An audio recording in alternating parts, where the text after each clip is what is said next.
서울의 심장부 하늘을 찌를 듯 솟아오른 아우라 타워의 1층 로비는 그 자체로 하나의 거대한 왕국이었다. 바닥은 티끌 하나 없이 닦인 대리석으로 오가는 이들의 모습을 거울처럼 비추며 무한한 공간감을 만들어냈다. 천장에서는 거대한 크리스털 샹들리에가 수천 개의 빛 조각을 쏟아내며 인공의 태양처럼 군림했다. 공기는 최고급 방향제에 서늘하고 인공적인 향과 권력에 취한 이들의 값비싼 향수 냄새가 뒤섞여 평범한 사람은 숨쉬기조차 버거운 위압감을 풍겼다. 이곳은 성공과 야망이 응축된 결정체이자 상위 1%를 위한 그들만의 성역이었다. 그리고 그 성역의 가장 낮은 곳, 가장 눈에 띄지 않는 구석에 김민준이 있었다. 그의 왕국은 가로 세로 한 뼘 남짓한 낡은 구두 닦기 상자가 전부였다. 상자 위에는 용도를 알 수 없는 각종 솔과 헝겊, 그리고 색이 바랜 구두약 통들이 군대의 병사들처럼 정렬해 있었다. 민주는 낡고해진 작업용 앞치마를 두른 채 낮은 의자에 몸을 웅크리고 있었다. 그의 존재는 화려한 로비의 풍경과 너무도 이질적이어서 마치 정교하게 그려진 유화에 실수로 튄 먹물 자국 같았다. 사람들은 그를 보지 못하는 것이 아니라 애써 보지 않으려 했다. 그는 이곳의 일부가 아닌 잠시 머물다 사라져야 할 유령 같은 존재였다. 하지만 민준에게는 그들만의 세상이 있었다. 그의 시선은 언제나 바닥을 향했다. 로비를 오가는 수많은 사람들의 발, 그들의 구두는 저마다의 이야기를 담고 있었다. 급하게 뛰어 앞코가 까진 구두에서는 초조함이 먼지 하나 없이 완벽하게 관리된 구두에서는 강박적인 결벽증이, 그리고 이제 막 새로 산 듯 빳빳한 구두에서는 설렘과 희망이 엿보였다. 민주는 그들의 얼굴을 보지 않고도 그들의 구두만으로 주인의 감정과 상황을 짐작하곤 했다.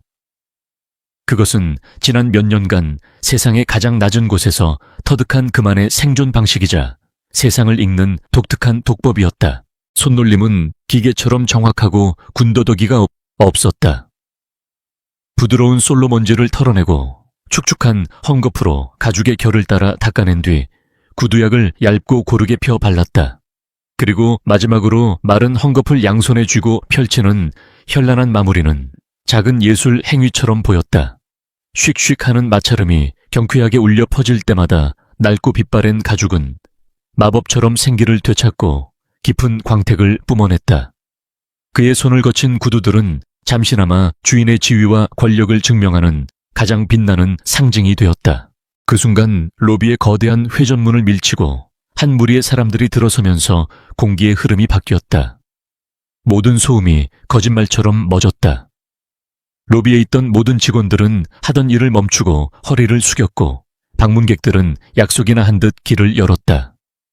아우라 그룹의 총수 최건영 회장이었다. 최건영은 오만함으로 재단된 남자였다. 흠잡을 데 없이 딱 떨어지는 이탈리아제 맞춤 정장 손목에서 은은하게 빛나는 수억 원대의 시계, 그리고 세상 모든 것을 발 아래에 둔 듯한 차가운 눈빛. 그는 걷는 것이 아니라 공간을 지배하며 나아갔다. 그의 뒤를 따르는 비서실장과 경호원들은 그의 그림자처럼 움직였다. 최건영의 시선은 정면을 향한 채 단 한 번도 주변을 돌아보지 않았다. 그에게 로비의 직원들이나 방문객들은 배경에 불과했다. 그리고 김민주는 배경 속에 먼지 같은 존재였다. 최건영은 로비 중앙에서 걸음을 멈췄다. 그의 앞에서 초조한 얼굴로 기다리고 있던 금발의 외국인 남자가 황급히 다가왔다. 헝가리에서 온 무기 거래상이자 아우라 그룹의 비밀스러운 파트너 빅토르 바르가였다. 두 사람 사이에는 팽팽한 긴장감이 흘렀다. 최건영은 여전히 표정 변화가 없었지만 민주는 그의 구두 끝이 미세하게 떨리는 것을 놓치지 않았다. 분노를 억누를 때 나타나는 그만의 버릇이었다. 바르가는 주변을 의식한 듯 목소리를 낮췄지만 그가 내뱉는 낯선 언어의 날카로운 음절들은 숨길 수 없는 격앙된 감정을 담고 있었다. 사람들은 그저 아우라 그룹의 회장이 외국인 파트너와 중요한 사업 이야기를 나누고 있다고 생각했다. 하지만 민준의 귀에는 그들의 대화가 선명하게 들려왔다. 바르가는 헝가리어로 빠르게 속삭이고 있었다. 이건 약속과 다르지 않소, 최 회장. 피닉스 프로토콜의 불안정성에 대해 경고했지 않소. 기한이 코앞인데 이런 식의 지연은 용납할 수 없소, 졌소. 리스크가 너무 커, 워스콘.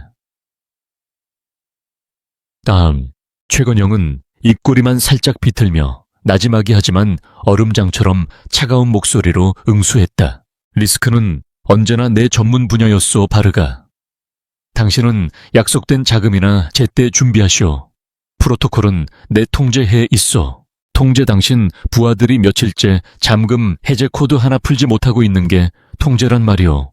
이건 우리 모두의 목이 걸린 문제란 말이오. 바르가의 목소리가 격해지는 순간이었다. 그는 자신도 모르게 손을 허공에 휘저었고 그 바람에 그의 셔츠 소매에 달려있던 커프스 버튼 하나가 툭 하고 떨어져 나갔다. 작지만 묵직한 백금 커프스 버튼은 대리석 바닥에 부딪히며 토독하는 날카로운 소리를 냈다. 그리고는 몇 바퀴를 구르다가 정확히 민준의 구두 닦이 상자 바로 앞에 멈춰 섰다. 순간 두 사람의 대화가 끊겼다. 최건영과 바르가의 얼굴이 동시에 굳어졌다.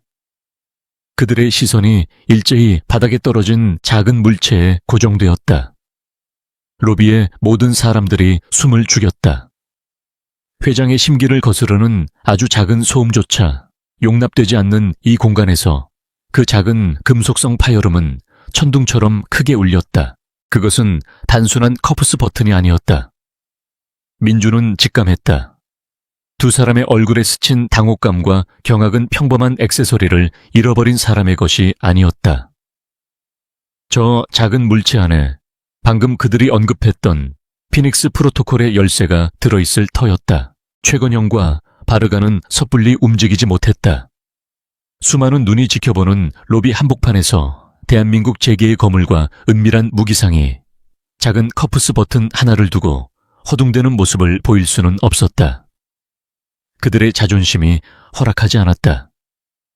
그 찰나의 정적과 망설임 속에서 민주는 조용히 자리에서 일어났다. 그는 누구의 시선도 의식하지 않고 묵묵히 걸어가 바닥에 떨어진 커프스 버튼을 집어들었다. 손바닥에 닿는 감촉이 차가웠다.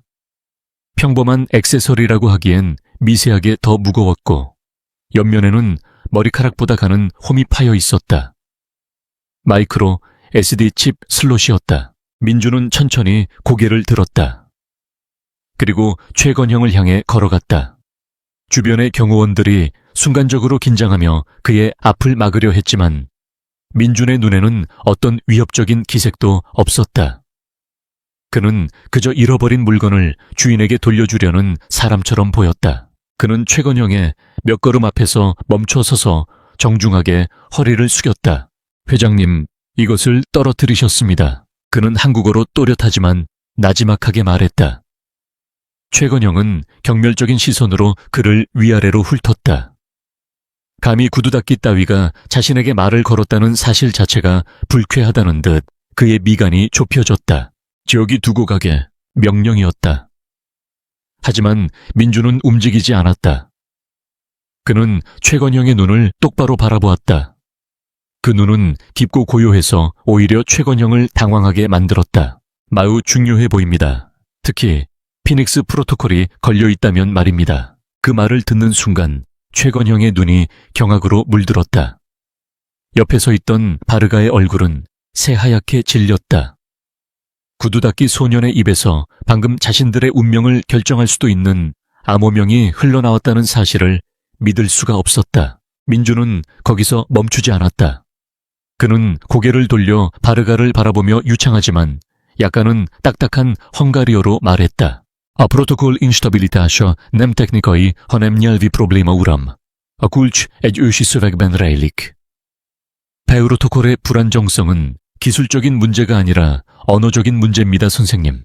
열쇠는 고대 문헌에 있습니다. 로비의 공기가 완전히 얼어붙었다.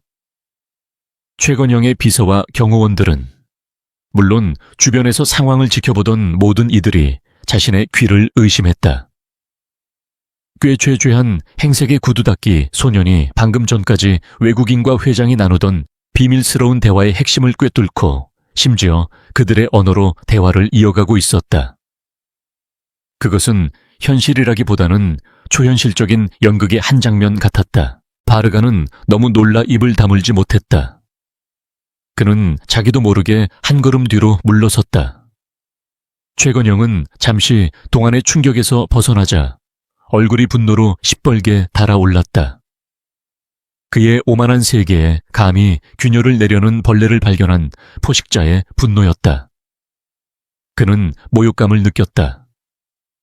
자신의 가장 은밀한 비밀이 가장 비천한 존재에게 간파당했다는 사실에 참을 수 없는 수치심을 느꼈다. 그는 민준의 손에서 커프스 버튼을 거의 빼앗다시피 낚아챘다. 그리고는 로비 전체에 울려 퍼질 만큼 크고 차가운 비웃음을 터뜨렸다. 하하하하. 그 웃음소리는 유쾌함이 아니라 상대를 찍어 누르려는 의도가 다분한 잔인한 소리였다. 구두 닦기가 9개 국어라도 한다는 소리를 짓거리는군. 주제를 알아야지. 내 놈이 뭘 안다고 감히 아는 척을 해. 피닉스 프로토콜. 어디서 주워들은 단어로 소설이라도 쓰는 개냐. 최건영은 민준의 어깨를 손가락으로 강하게 툭 치며 말했다. 내 놈이 일은 남의 신발이나 닦는 거야. 쓸데없는 생각으로 네 머리를 채우지 마. 다시는 내 눈에 띄지 않는 게 좋을 거다. 내 더러운 손으로 감히 내 물건을 만진 것만으로도 토악질이 나오니까. 그는 경멸의 시선을 마지막으로 던지고는 굳어버린 바르가의 팔을 거칠게 잡아 끌고 엘리베이터 홀 쪽으로 향했다. 그의 뒤를 따르는 수행원들은 감히 민준 쪽을 쳐다보지도 못하고 황급히 그들의 주군을 뒤따랐다. 순식간에 로비에는 다시 무거운 침묵이 내려앉았다. 사람들의 시선이 민준에게로 향했다. 그 시선에는 동정 경멸 그리고 약간의 호기심이 뒤섞여 있었다. 감히 회장의 심기를 건드린 저 소년이 어떤 꼴을 당하게 될지에 대한 잔인한 기대감도 포함되어 있었다. 로비의 매니저가 허둥지둥 달려와 민준에게 당장 여기서 나가라고 소리칠 준비를 했다. 하지만 민준은 아무렇지도 않은 듯 묵묵히 자신의 자리로 돌아갔다. 그는 낮은 의자에 다시 몸을 웅크리고 다음 손님의 구두를 닦을 준비를 했다. 그의 얼굴에는 어떤 감정도 드러나지 않았다. 모욕감도 분노도 두려움도 없었다. 그는 그저 고요한 호수 같았다. 그러나 그의 내면에서는 거대한 폭풍이 일고 있었다. 최건영은 방금 자신이 무엇을 손에 쥐었는지 전혀 알지 못했다. 그는 시한폭탄의 안전핀을 제 손으로 뽑아들고 의기양양하게 자신의 집무실로 향한 것이다. 그리고 그 폭탄을 해체할 수 있는 유일한 사람은 방금 그가 벌레처럼 짓밟아버린 바로 이 소년이었다. 민준은 헝겊을 집어들었다. 슉슉. 다시 경쾌한 마찰음이 로비에 울려 퍼지기 시작했다. 그러나 이제 그 소리는 예전과 같지 않았다. 그것은 거대한 폭풍의 서막을 알리는 고요하지만 단호한 전주곡이었다.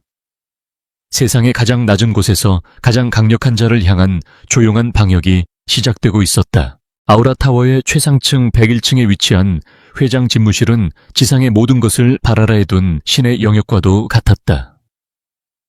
삼면이 통유리로 되어 있어 서울의 정형이 파노라마처럼 펼쳐졌고 구름이 발밑을 떠다니는 날에는 마치 하늘 위를 걷는 듯 단 착각을 불러일으켰다. 내부는 극단적인 미니멀리즘으로 꾸며져 있었다. 거대한 흑요석 책상과 의자 그리고 방문객을 위한 가죽 소파 몇 개가 전부였다. 가구 하나하나가 수억 원을 호가하는 예술 작품이었지만 공간은 따뜻함이라고는 찾아볼 수 없는 권력의 냉기만으로 가득 차 있었다. 이곳은 최건영의 왕국이자 그의 고독한 요새였다. 로비에서의 소란 이후 최건영은 자신의 요새로 돌아와 1시간 넘게 미동도 없이 의자에 앉아 있었다. 그의 앞에는 아까 그 구두 닦기 소년에게서 빼앗은 백금 커프스 버튼이 놓여 있었다. 로비에서의 분노와 모욕감은 가라앉았지만 그 자리에는 정체를 알 수 없는 불안감이 짙게 깔려 있었다. 그는 손을 뻗어 그 작은 물체를 집어들었다. 묵직하고 차가운 감촉이 신경을 자극했다. 그는 책상 한쪽에 내장된 보안 터미널의 슬롯을 열었다. 아우라 그룹의 독자적인 양자 보안 시스템과 직결된 외부에서는 그 어떤 방법으로도 접근이 불가능한 단말기였다. 그는 커프스 버튼 옆면에 미세한 홈을 눌러 마이크로 SD 칩을 분리해냈다. 손톱보다도 작은 검은색의 반도체 조각. 그 안에 수십억 달러의 거래와 수많은 사람들의 운명이 걸린 피닉스 프로토콜이 담겨 있었다. 최건영은 익숙하게 칩을 터미널에 삽입했다. 당연히 몇 단계의 암호 입력창이 나타나고 그가 미리 지정해둔 코드를 입력하면 모든 데이터에 접근할 수 있으리라 생각했다. 하지만 그의 예상은 완전히 빗나갔다. 모니터에는 그 어떤 입력창도 나타나지 않았다. 대신 화면 전체가 알아볼 수 없는 기묘한 상형 문자들의 폭포로 뒤덮였다. 문자들은 살아있는 생물처럼 꿈틀거리며 화면 위에서 아래로 흘러내렸다. 고대 이집트의 상형 문자 같기도 하고 마야의 석판에 새겨진 문양 같기도 했지만 그 어느 것과도 정확히 일치하지 않았다. 문자들은 서로 복잡하게 얽히고 설키며 끊임없이 새로운 형태의 패턴을 만들어냈다. 그것은 단순한 암호가 아니었다. 살아 숨쉬는 미지의 언어 혹은 저주처럼 보였다. 최건영의 미간에 깊은 주름이 패였다. 그는 몇 가지 명령어를 입력해 강제로 파일 디렉터리에 접근하려 했지만 시스템은 어떤 반응도 보이지 않았다. 문자들의 폭포는 그의 모든 시도를 비웃기라도 하듯 유유히 흘러내릴 뿐이었다. 이게 대체 뭐지? 낮은 탄식이 그의 입에서 흘러나왔다. 처음 겪는 상황이었다. 지난 수년간 수많은 비밀 거래와 불법적인 데이터들을 다루어 왔지만 이런 식의 암호는 듣도 보도 못했다. 불길한 예감이 그의 등골을 서늘하게 만들었다. 그는 즉시 인터컴 버튼을 눌렀다. 박진우 실장, 당장 내 집무실로 올라와. 채 10분도 되지 않아 집무실 문이 열리고 마른 체구에 날카로운 눈매를 가진 남자가 들어섰다. 아우라 그룹의 사이버 보안팀 ARC를 이끄는 박진우 실장이었다. 그는 대한민국 최고의 화이트 해커 출신으로 뚫지 못하는 방패는 없다고 자부하는 오만한 천재였다. 부르셨습니까, 회장님? 이걸 봐. 최건영은 턱짓으로 모니터를 가리켰다. 박진우는 모니터를 들여다보더니 처음에는 흥미롭다는 듯 눈을 빛냈다. 새로운 형태의 암호화 알고리즘인 것 같습니다. 상당히 복잡한 구조로군요. 하지만 그는 자신만만한 미소를 지으며 말했다. 제가 풀어내지 못할 암호는 없습니다, 회장님. 제게 3시간만 주십시오. 최건형은 말없이 고개를 끄덕였다. 박진우는 보안용 저장 장치에 암호화된 데이터를 복사한 뒤 정중하게 허리를 숙이고 집무실을 나갔다. 그의 발걸음에는 언제나처럼 자신감이 넘쳤다. 박진우가 돌아간 곳은 아우라 타워 지하 5층에 위치한 ARC, 즉 아우라 대응센터였다. 수십 명의 최고 엘리트 요원들이 24시간 내내 아우라 그룹의 모든 네트워크를 감시하고 방어하는 그룹의 가장 강력한 방패이자 창이었다. 거대한 메인 스크린에는 전 세계의 네트워크 지도가 실시간으로 펼쳐져 있었고 수십 대의 슈퍼컴퓨터가 내는 낮은 소음이 공간을 가득 채우고 있었다. 박진우는 자신의 개인 연구실로 데이터를 가져갔다. 그는 먼저 암호의 패턴을 분석하기 시작했다. 브루트포스 공격, 무차별, 대입 공격은 시도할 가치도 없었다. 양자 컴퓨터를 동원해도 우주의 나이보다 더 긴 시간이 걸릴 것이 분명했다. 그는 암호의 구조 자체를 분석해 논리적 허점을 찾아내는 방식에 집중했다. 하지만 분석을 시작한 지 1시간이 지났을 때 그의 얼굴에서 자신만만한 미소가 사라졌다. 2시간이 지나자 그의 이마에는 식은땀이 맺혔다. 그리고 약속했던 3시간이 거의 다 되었을 무렵 그는 자신의 모니터를 보며 망연자실한 표정을 짓고 있었다. 말도 안 돼. 그의 입에서 신음 같은 소리가 터져 나왔다. 이 암호는 그가 지금까지 다루어왔던 그 어떤 것과도 차원이 달랐다.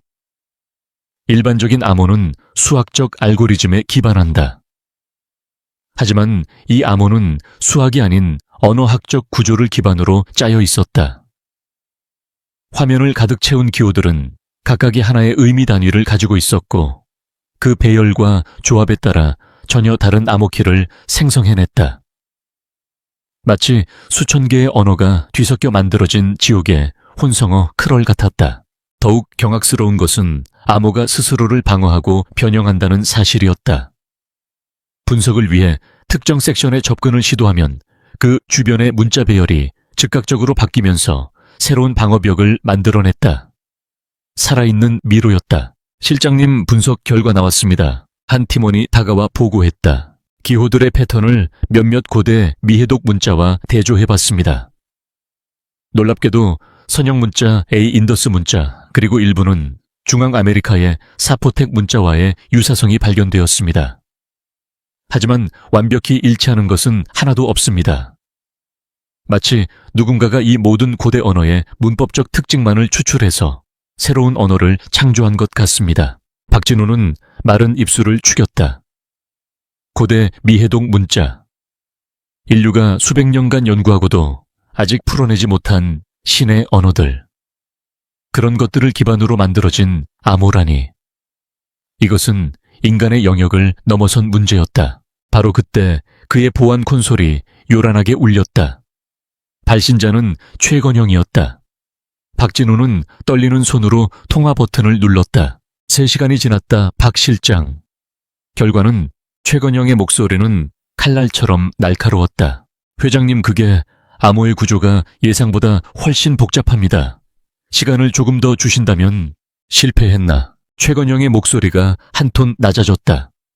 그 안에는 살기마저 느껴졌다. 아직 실패한 것이 아닙니다. 다만 접근 방식이. 됐어. 최건형은 그의 말을 끊었다. 잠시 동안의 침묵이 흘렀다. 그 침묵은 그 어떤 고함보다도 더 무서웠다. 10분 안에 내 집무실로 모든 상황을 정리해서 보고해. 통화가 끊겼다. 박진호는 차갑게 식어버린 수화기를 내려놓았다. 그의 등줄기를 타고 식은땀이 흘러내렸다. 한편 최건영의 집무실에서는 또 다른 폭풍이 몰아치고 있었다. 그가 방금 통화를 끊은 것은 박진호와의 통화 때문이 아니었다. 빅토르 바르가로부터 걸려온 비밀 통신 때문이었다. 대체 어떻게 되어가고 있는 거요? 최 회장. 스크램블 처리된 통신 너머로 들려오는 바르가의 목소리는 노골적인 분노와 불안감으로 가득 차 있었다. 약속된 시간이 이제 24시간도 차에 남지 않았어.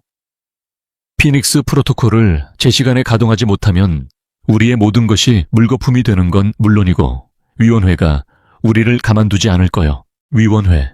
그 단어에 최건영의 얼굴이 순간적으로 굳어졌다. 전 세계의 그림자 경제를 주무르는 각국의 전직 관료와 군벌, 그리고 거대 자본가들로 이루어진 비밀 조직.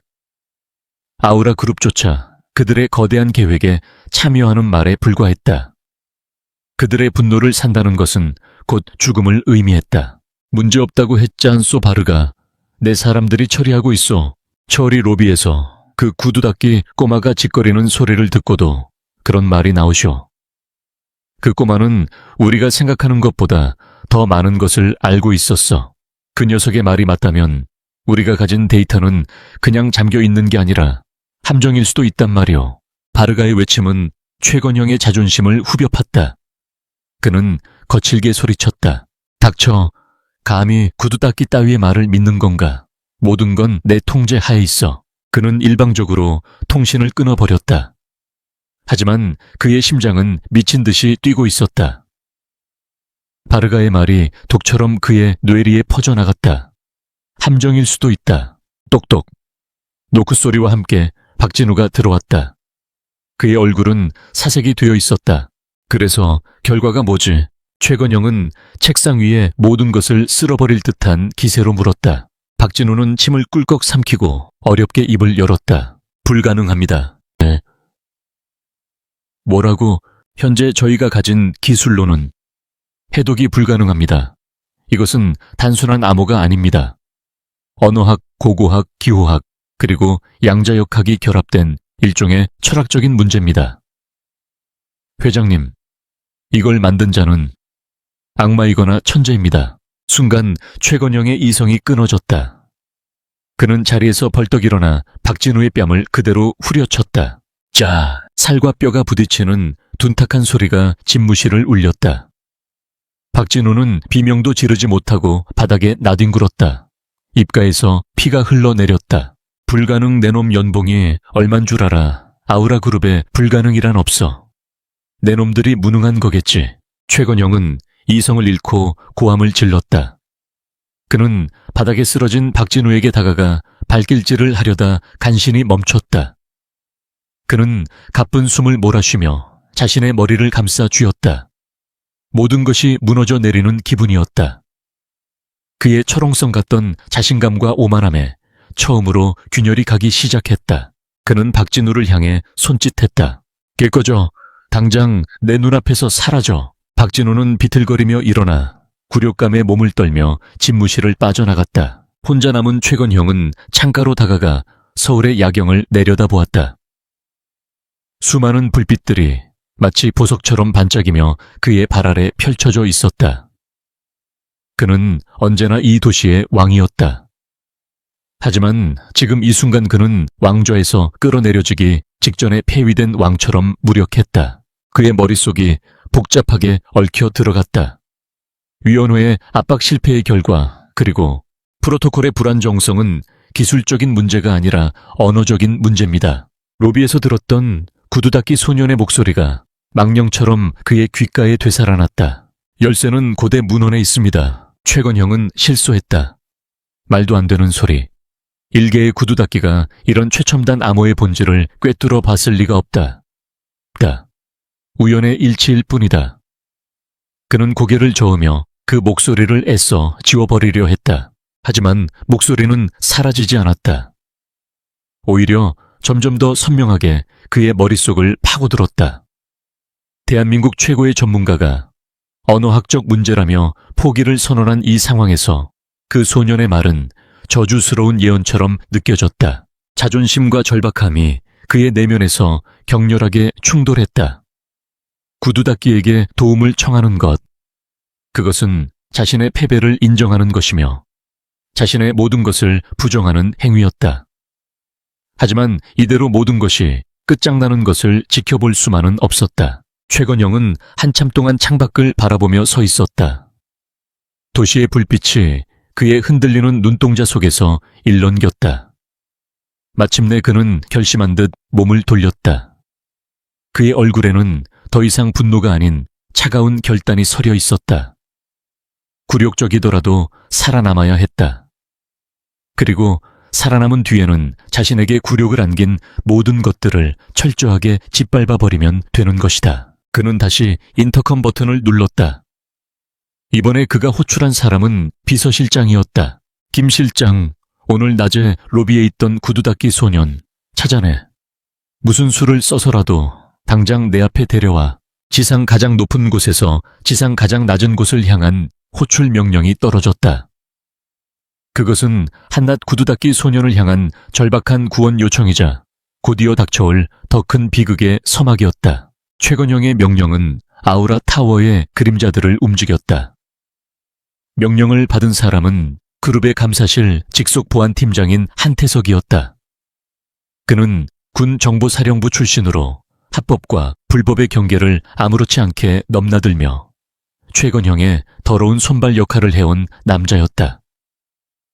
그의 얼굴에는 감정이라는 것이 존재하지 않는 듯 했고 그의 눈은 목표를 포착하고 제거하는 데에만 최적화된 맹금류의 그것과 같았다. 구두닦기 말입니까? 한태석은 최건형의 명령을 재차 확인하며 미간을 찌푸렸다. 그의 20년 경력에 이런 황당한 임무는 처음이었다. 하지만 그는 질문하지 않았다. 주군의 명령은 이해하는 것이 아니라 수행하는 것이었다. 네, 오늘 낮 로비에서 소란을 피웠던 자입니다. 이름 나이 거주지 모든 것을 파악해서 제 앞에 끌고 오십시오. 머리카락 한 올이라도 상하게 하진 마시고요. 아직은 쓸모가 있을지 모르니 마지막 말에 담긴 서늘한 어조를 한태석은 놓치지 않았다. 아직은 이라는 단어는 쓸모가 없어지면 그 이후는 보장할 수 없다는 의미였다. 알겠습니다, 회장님. 한태석은 짧게 대답하고 집무실을 나섰다. 그의 머릿속은 이미 수십 가지의 계획으로 빠르게 회전하고 있었다. 구두 닦기 한 명을 찾는 것은 어린애 장난 같았다. 그는 곧장 ARC의 감시 통제실로 향했다. 오늘 낮 1시에서 2시 사이 로비 CCTV 영상 전부 돌려봐. 구두 닦기 녀석의 얼굴 최대한 선명하게 클로즈업해서 신원 조회 돌려. 요원들이 일사불란하게 움직였다. 수십 개의 화면이 로비의 영상을 각기 다른 각도에서 보여주었다. 곧 최건영 회장 앞에서 고개를 빳빳이 들고 있던 문제의 소년이 포착되었다. 하지만 문제가 발생했다. 소년은 낡은 캡 모자를 푹 눌러 쓰고 있었고 대부분 고개를 숙이고 있어서 얼굴 정면이 제대로 찍힌 영상이 거의 없었다. 그나마 몇 개의 영상에서 얼굴 일부가 드러났지만 안면 인식 시스템은 데이터베이스에서 일치하는 인물을 찾아내지 못했다. 신원 조회가 안 됩니다, 팀장님. 등록된 전과자나 수배자 명단에는 없습니다. 그럼 로비 출입 인원 관리 명단은 저기서 장사하려면 정식으로 등록했을 거 아닌가. 확인 결과 클린슈즈라는 용역 업체 소속으로 되어 있습니다. 그런데 보고하는 요원의 목소리가 기어들어갔다. 해당 사업자 번호로 조회해보니 존재하지 않는 유령 회사입니다. 서류상으로만 존재하는 페이퍼 컴퍼니입니다. 한태석의 표정이 처음으로 굳어졌다. 단순한 구두 닦기가 아니었다. 자신의 신원을 철저하게 숨기고 있었다. 이것은 우연이 아니었다. 처음부터 의도된 접근일 가능성마저 있었다. 그는 등골이 서늘해지는 것을 느꼈다. 모든 수단을 동원해 로비의 다른 미화원 안내원 전부 탐문해. 그 녀석에 대해 아는 게 먼지 한 톨이라도 있으면 다 쓸어 담아. 오늘 밤 안으로 반드시 찾아내. 아우라타워의 거대한 정보망과 인적 네트워크가 이름 모를 구두 닦기 소년 한 명을 찾기 위해 거미줄처럼 펼쳐지기 시작했다. 최첨단 기술과 무자비한 인력으로 무장한 사냥이 시작된 것이다. 그 시각 사냥의 목표가 된 김민주는 서울의 가장 낡고 허름한 동네 중 하나인 해방촌의 한 옥탑방에 있었다. 가파른 언덕길을 따라 미로처럼 얽힌 골목의 가장 꼭대기에 위치한 금방이라도 무너져 내릴 것 같은 낡은 다세대 주택의 옥상. 그곳이 그의 집이자 안식처였다. 방은 한 사람이 겨우 누울 수 있을 정도로 비좁았다. 낡은 책상과 의자, 그리고 한쪽 벽면을 가득 채운 책장이 가구의 전부였다. 하지만 그 책장은 평범하지 않았다. 영어, 중국어, 일본어 같은 익숙한 언어의 책들뿐만 아니라 아랍어, 산스크리트어, 라틴어, 심지어는 거의 사어가 된 고대 히브리어 원전까지 빼곡하게 꽂혀 있었다. 책들은 모두 손때가 묻고 가장자리가 닳아 있었다. 그가 지난 10년간 세상을 등진 채 파고들었던 지식의 성체였다. 민주는 아우라타워에서 돌아온 이후 샤워를 하고 낡은 티셔츠로 갈아입은 채 책상 앞에 앉아 있었다. 그의 앞에는 낡은 노트북이 열려 있었다. 그는 낮에 있었던 일을 머릿속에서 몇 번이고 복기했다. 최건영의 오만한 얼굴, 바르가의 불안한 눈빛, 그리고 그들의 대화 속에 등장했던 단어들. 피닉스 프로토콜, 불안정성, 기한. 그는 노트북에 아우라 그룹 피닉스 라고 검색어를 입력했다. 당연히 아무런 정보도 나오지 않았다. 그렇다면 다른 방식의 접근이 필요했다. 그는 아우라 그룹의 최근 주가 변동 해외 자회사들의 움직임, 그리고 그들이 수주한 국방 관련 사업 내역들을 샅샅이 뒤지기 시작했다. 그의 손가락이 키보드 위에서 춤을 추듯 빠르게 움직였다. 여러 개의 창을 동시에 띄워놓고 각기 다른 언어로 된 기사와 보고서들을 비교 분석했다. 그의 눈은 단순한 정보의 나열 속에서 다른 사람들은 보지 못하는 연관성과 패턴을 읽어내고 있었다. 몇 시간의 분석 끝에 그는 몇 가지 의미 있는 조각들을 찾아냈다. 아우라 그룹의 헝가리 자회사가 최근 정체불명의 페이퍼 컴퍼니에 막대한 자금을 이체한 기록, 그리고 그 시점이 동유럽의 한 분쟁 지역에 대규모 내전이 발발하기 직전이었다는 사실. 피닉스 프로토콜은 아마도 무기 밀매와 관련된 자금 세탁 혹은 그보다 더 위험한 국제 분쟁에 직접적으로 개입하는 불법적인 작전의 암호명일 가능성이 높았다. 불안정성이라는 단어가 마음에 걸렸다. 단순한 기술적 결함이라면 최건영이 그렇게까지 당황하지는 않았을 것이다. 그리고 그 암호. 화면에서 본 적은 없지만 바르가의 말을 통해 유추해 보건대 그것은 일반적인 암호가 아니었다. 민준이 헝가리어로 열쇠는 고대 문헌에 있다고 말했을 때 그들의 얼굴에 떠올랐던 경악이 그 증거였다. 민준은 자리에서 일어나 책장으로 향했다. 그는 가장 아래 칸에서 먼지가 뽀얗게 쌓인 낡은 양피지 뭉치 복사본을 꺼내 들었다. 보이니치 문서.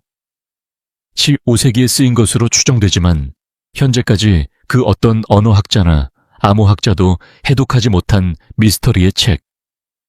민주는 지난 몇 년간 이 문서의 해독에 매달려왔다. 그는 이 문서가 특정 언어로 쓰인 것이 아니라 여러 고대 언어의 문법적 규칙들을 조합하여 만든 인공 언어일 것이라는 가설을 세우고 있었다. 피닉스 프로토콜의 암호 역시 이와 비슷한 원리로 만들어졌을 가능성이 있었다. 그는 부모님의 얼굴을 떠올렸다. 평생을 성실하게 살아오셨던 작은 중소기업의 연구원이었던 아버지. 대기업의 기술 탈취 음모에 휘말려 모든 것을 잃고 억울하게 돌아가셔야 했던 그날의 기억. 그때부터였다. 민준이 세상과 담을 쌓고 지식의 성체 안에 스스로를 가둔 것은 힘이 없는 정의는 무력하다는 것을 뼈저리게 깨달은 이후 그는 세상의 모든 지식을 자신의 무기로 만들기로 결심했다. 특히 권력자들이 비밀을 숨기기 위해 사용하는 언어와 암호를 파고들었다. 그는 결심했다. 이번 일에 깊이 관여해서는 안 된다. 최건영 같은 괴물을 상대로 섣불리 덤벼들었다가는 부모님처럼 비참한 최후를 맞이할 뿐이다. 그는 조용히 몸을 숨기고 그들이 스스로 자멸하기를 기다려야 했다. 그는 당분간 아우라 타워에는 나가지 않기로 마음먹었다. 한편 아우라 그룹 기획조정실의 말단 사원인 이수진은 그날 하루 종일 일이 손에 잡히지 않았다. 그녀는 입사한 지 이제 갓 1년이 넘은 신입사원이었다. 매일같이 쏟아지는 업무와 상사들의 질책에 주눅이 들어있는 이 거대한 빌딩 속의 수많은 부품 중 하나에 불과했다. 그녀는 낮에 로비에서 벌어진 일을 똑똑히 목격했다. 가끔씩 로비를 지나칠 때마다 묵묵히 구두를 닦고 있던 그 소년. 그녀는 그의 이름도 몰랐지만 왠지 모를 동질감을 느끼곤 했다. 자신처럼 이 화려한 빌딩 안에서 투명인간 취급을 받는 존재라는 생각 때문이었다. 한 번은 야근을 마치고 늦게 퇴근하던 길에 추위에 떨며 마지막 손님의 구두를 닦고 있는 그에게 따뜻한 캔커피 하나를 건넨 적이 있었다. 그는 아무 말 없이 고개를 숙여 인사했지만 그 순간 그의 눈에서 보았던 깊고 고요한 빛을 그녀는 잊을 수 없었다. 그런 그가 최건형 회장에게 모욕당하는 모습을 보았을 때 그녀는 마치 자신이 그 수모를 당한 것처럼 가슴이 아팠다. 그리고 그 이후 회사 전체에 이상한 기류가 흐르고 있다는 것을 그녀는 감지했다. 지하에 ARC 팀 전체에 비상 경계령이 내려졌고 임원들은 수시로 회장실을 드나들며 굳은 표정으로 회의를 했다. 회사 내부 메신저에는 온갖 흉흉한 소문들이 떠돌았다. 그 모든 혼란의 중심에 낮에 있었던 그 사건이 있다는 것을 그녀는 직감적으로 알 수 있었다. 그리고 그 구두 닦기 소년이 위험에 처할 수도 있다는 불길한 예감이 들었다. 그녀는 망설였다. 괜히 나섰다가 자신마저 위험해질 수 있었다. 하지만 캔커피를 받았을 때 그 소년이 보여주었던 그 맑은 눈빛이 계속해서 눈앞에 아른거렸다. 그녀는 결국 자리를 박차고 일어섰다.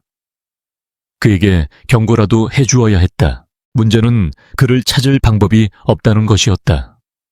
그녀는 무작정 로비로 내려가 보았지만 그의 자리는 텅 비어 있었다. 그녀는 용기를 내어 로비의 미화원 아주머니에게 다가가 물었다. 저기 혹시 항상 저기서 구두 닦던 학생 어디 갔는지 아세요? 미화원은 주변을 살피더니 목소리를 낮춰 말했다. 스위스 아가씨 괜히 엮이지 마. 아까부터 무섭게 생긴 양반들이 와서 그 학생에 대해 샅샅이 묻고 다니고 있어. 분위기가 영 안 좋아. 그 말을 듣는 순간 수진의 예감은 확신이 되었다. 그녀는 심장이 쿵쾅거리는 것을 느끼며 어떻게든 그를 찾아야겠다고 결심했다. 문득 예전에 그가 책 이야기를 하던 것이 떠올랐다. 헌책방에 가는 것을 좋아한다고, 특히 오래된 고서들이 많은 해방촌 근처의 서점을 자주 찾는다고 흘긴 말했던 기억이 났다. 그녀는 더 이상 망설이지 않았다. 그녀는 조퇴 신청을 하고 회사를 빠져나왔다. 한태석의 팀은 수사의 난항을 겪고 있었다. 소년의 행방은 묘연했고 그에 대한 정보는 조각조차 찾을 수 없었다. 그들은 결국 구식 방법을 사용하기로 했다. 아우라타워 주변의 상인들과 노점상들을 상대로 탐문을 시작했다. 약간의 협박과 두둑한 현금이 동원되었다. 몇 시간의 탐문 끝에 마침내 실마리가 잡혔다. 타워 근처 편의점의 야간 아르바이트생이 비슷한 인상의 소년이 새벽마다 해방촌 방향으로 가는 버스를 타는 것을 몇 번 본 적이 있다고 증언했다. 해방촌, 한태석의 눈이 번뜩였다. 그는 즉시 팀원들에게 명령했다. 팀 절반은 해방촌으로 가서 골목이란 골목은 다 뒤져. 나머지 절반은 나랑 같이 주변 CCTV를 전부 확인한다. 오늘 밤 안으로 그 녀석의 쥐구멍을 찾아내. 검은색 세단 여러 대가 소리 없이 서울의 밤거리를 가르며 해방촌으로 향했다. 거대한 포식자의 그림자가 아무것도 모르는 먹잇감의 은신처를 향해 서서히 다가가고 있었다. 수지는 숨을 헐떡이며 해방촌의 가파른 언덕길을 올랐다. 그녀는 기억을 더듬어 낡은 간판들이 늘어선 골목 안쪽에 위치한 시간의 서재라는 헌책방을 찾아냈다. 문을 열자 오래된 종이 냄새가 훅 끼쳐왔다. 그리고 그녀는 그곳에서 그를 발견했다. 김민주는 책방 가장 깊숙한 구석 역사서 코너에 쭈그려 앉아 낡은 책을 읽고 있었다. 세상의 모든 소음과 단절된 채 오직 책 속의 세계에만 몰입해 있는 모습이었다. 제옥이여. 수진이 다급하게 그를 불렀다. 민주는 놀란 듯 고개를 들었다. 그는 그녀를 기억하고 있었다. 따뜻한 캔커피를 건네주었던 아우라 타워의 직원. 여긴 어쩐 일로? 큰일 났어요. 회사에서 지금 당신을 찾고 있어요. 아주 혈안이 돼서 찾고 있다고요. 보안팀 사람들까지 동원돼서. 수지는 숨을 고를 틈도 없이 다급하게 말했다. 민준의 얼굴이 순간 굳어졌다. 올 것이 왔다고 생각했다. 생각보다 훨씬 빨랐다. 어떻게 아셨습니까? 낮에 있었던 일 저도 봤어요. 그리고 지금 회사 분위기가 정말 안 좋아요. 당신 때문인 것 같아요. 아무튼 여길 빨리 피해야 해요. 민주는 조용히 자리에서 일어났다. 그는 그녀를 향해 깊이 고개를 숙였다. 고맙습니다. 위험을 무릅쓰고 알려주셔서 정말 고맙습니다. 그의 진심 어린 감사에 수진의 얼굴이 살짝 붉어졌다. 일단 빨리 여기서 나가요. 민주는 읽고 있던 책을 제자리에 꽂아두고 수진과 함께 서점 밖으로 나섰다. 하지만 그들이 좁은 골목길로 발을 내딛는 순간 모든 것이 끝났다는 것을 직감했다. 긱! 날카로운 마찰음과 함께 골목의 양쪽 입구를 검은색 세단 2대가 동시에 막아섰다. 차문이 열리고 검은 정장을 입은 남자들이 그림자처럼 쏟아져 나왔다. 그들의 움직임에는 한치의 망설임도 없었다. 그리고 그들 중 가장 앞서 있던 얼음처럼 차가운 얼굴의 남자 한태석이 민준을 향해 천천히 걸어왔다. 수진은 공포에 질려 민준의 팔을 붙잡았다. 한태석은 민준의 바로 앞에서 멈춰 섰다. 그는 위협적인 행동을 하거나 소리를 지르지 않았다. 그저 무감정한 눈으로 민준을 훑어볼 뿐이었다. 김민준 씨. 그의 입에서 나온 호칭은 지독한 아이러니였다. 그는 민준의 이름을 정확히 알고 있었다. 회장님께서 당신을 기다리십니다. 같이 가주셔야겠습니다.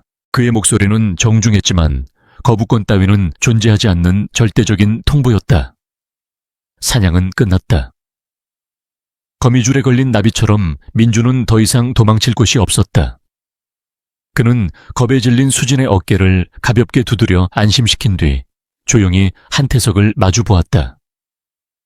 그의 얼굴에는 두려움이나 저항의 기색이 없었다. 모든 것을 예견하고 받아들이는 자의 고요함만이 존재할 뿐이었다. 이제 호랑이 굴로 직접 들어갈 시간이었다. 김민준을 태운 엘리베이터는 소리 없이 상승했다. 한태석의 부하 2명이 그의 양옆에 그림자처럼 서 있었고 그의 등 뒤에는 한태석이 무표정한 얼굴로 서 있었다. 엘리베이터 내부는 사방이 검은색 거울로 되어 있어 그들의 모습을 무한히 복제하며 비현실적인 공간감을 만들어냈다. 민준은 자신의 낡은 옷차림과 그들의 흠잡을 데 없는 검은 정장이 거울 속에서 끝없이 교차하는 것을 묵묵히 바라보았다. 지상의 소음이 완벽하게 차단된 완전한 침묵의 공간. 오직 엘리베이터가 고도를 높이며 내는 윙 하는 미세한 기계음만이 고막을 압박했다. 보통 사람이라면 이 숨막히는 압박감 속에서 공포에 질렸을 테지만 민준의 마음은 놀랍도록 고요했다. 그는 두려워하는 대신 관찰하고 분석하고 있었다. 이 엘리베이터는 일반 직원용이 아닌 회장 전용 직통 라인이라는 것 양옆에 선 남자들의 귀에 꽂힌 무선 이어피스의 모델과 그들의 미세한 근육 움직임으로 보아 그들이 단순한 경호원이 아니라 특수훈련을 받은 용병에 가깝다는 것, 그리고 한태석이 자신을 단순한 소년이 아닌 예측 불가능한 변수로 취급하며 경계를 늦추지 않고 있다는 것까지. 그는 이미 보이지 않는 전쟁터의 한복판에 서 있었고 생존을 위해 모든 정보를 수집하고 있었다. 에이딩 하는 소리와 함께 엘리베이터 문이 열렸다. 101층. 지상과의 완전한 단절을 의미하는 높이였다. 눈앞에 펼쳐진 광경은 압도적이었다. 거대한 통유리 너머로 펼쳐진 서울의 야경은 마치 검은 벨벳 위에 쏟아진 다이아몬드처럼 찬란했다. 하지만 그 아름다움은 어떤 감흥도 주지 못했다. 공간을 지배하는 것은 오직 차가운 권력의 무게감뿐이었다. 최건영은 창가의 등을 보인 채 서 있었다. 마치 도시의 신이라도 된 듯 그는 자신의 왕국을 말없이 내려다보고 있었다. 그의 옆쪽 방구석에는 낮에 보았던 사이버 보안팀장 박진우가 고개를 숙인 채 서 있었다. 그의 한쪽 뺨이 미세하게 부어있는 것을 민준은 놓치지 않았다. 실패에 대한 대가를 치른 모양이었다. 한태석이 나지막하게 보고했다. 회장님, 데려왔습니다. 최건영은 아주 천천히 연극 배우처럼 몸을 돌렸다. 그의 시선은 민준에게로 향했다. 그 눈에는 경멸과 혐오, 그리고 그 모든 것을 필사적으로 억누르고 있는 한 가닥의 절박함이 뒤섞여 있었다. 그는 사냥감을 앞에 둔 포식자처럼 민준의 주위를 천천히 맴돌기 시작했다. 그의 값비싼 구두가 대리석 바닥에 부딪히는 소리가 집무실의 정적을 날카롭게 갈랐다. 내 놈을 찾는데 꽤 애를 먹었다더군. 고작 구두 닦기가 숨바꼭질은 잘하는 모양이야. 그의 목소리에는 노골적인 조롱이 담겨 있었다. 수면 것이 아니라 그저 제 자리에 있었을 뿐입니다. 민준은 흔들림 없는 목소리로 대답했다. 그의 평온한 태도는 최건영의 심기를 더욱 불편하게 만들었다. 내 놈의 그 건방진 태도도 여전하군. 좋아, 본론으로 들어가지.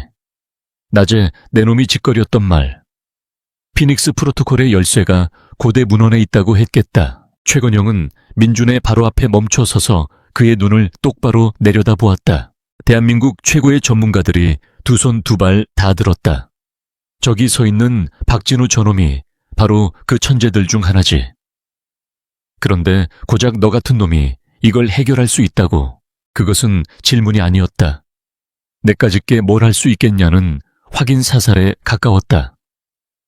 방구석에 서 있던 박진우조차 고개를 들고 경멸적인 시선으로 민준을 쳐다보았다. 자신의 실패를 이런 꼬마 아이 앞에서 재확인당하는 것이 굴욕스러웠기 때문이다. 그 순간 민준은 모두의 예상을 깨고 최건영의 눈을 피하지 않은 채 똑바로 마주 보았다. 그리고는 낮보다 훨씬 더 또렷하고 힘있는 목소리로 말했다. 저는 9개 국어를 합니다, 회장님. 그의 입에서 나온 두 번째 선언이었다. 하지만 이번에는 그 의미와 무게가 전혀 달랐다. 그중 3개는 지금은 사어가 된 고대어입니다. 컴퓨터는 0과 1의 이진법으로 세상을 보지만 저는 문법과 문맥, 그리고 역사의 흐름으로 세상을 봅니다. 회장님께서 지금 마주하고 계신 문제는 단순한 계산의 문제가 아니라 해독 불가능한 언어를 번역하는 문제입니다. 집무실 안에 무거운 침묵이 흘렀다. 최건영도 박진우도 심지어 한태성마저도 순간 할 말을 잃었다. 그것은 어린아이의 허풍이 아니었다. 문제의 본질을 정확하게 꿰뚫고 자신의 능력이 왜 유일한 해결책인지를 논리적으로 설명하는 전문가의 진단이었다. 특히 번역의 문제라는 마지막 말은 박진우의 머리를 망치로 내려친 듯한 충격을 주었다. 자신들이 수십 대의 슈퍼컴퓨터를 동원해 계산에만 매달리고 있을 때 저 소녀는 문제의 패러다임 자체를 다르게 보고 있었던 것이다. 최건영은 잠시 동안 민준을 뚫어지게 쳐다보았다. 그의 머릿속에서 자존심과 현실적인 필요가 마지막으로 충돌했다. 마침내 그는 결심한 듯 짧게 턱짓을 했다. 증명해봐. 그는 말했다. 내 놈의 그 잘난 혀가 진짜인지 아니면 그냥 뽑아버려야 할 허풍인지 지금 당장 증명해봐. 박진우가 마지못해 민준을 회장의 책상 앞에 있는 보안 터미널로 안내했다. 모니터 위에서는 여전히 정체불명의 기호들이 폭포수처럼 흘러내리고 있었다. 박진우와 그의 팀원 몇 명이 민준의 등 뒤에 서서 그의 모든 행동을 감시할 준비를 했다. 그들의 눈에는 여전히 의심과 조소가 가득했다. 민준은 의자에 앉았다. 하지만 그는 즉시 키보드에 손을 올리지 않았다.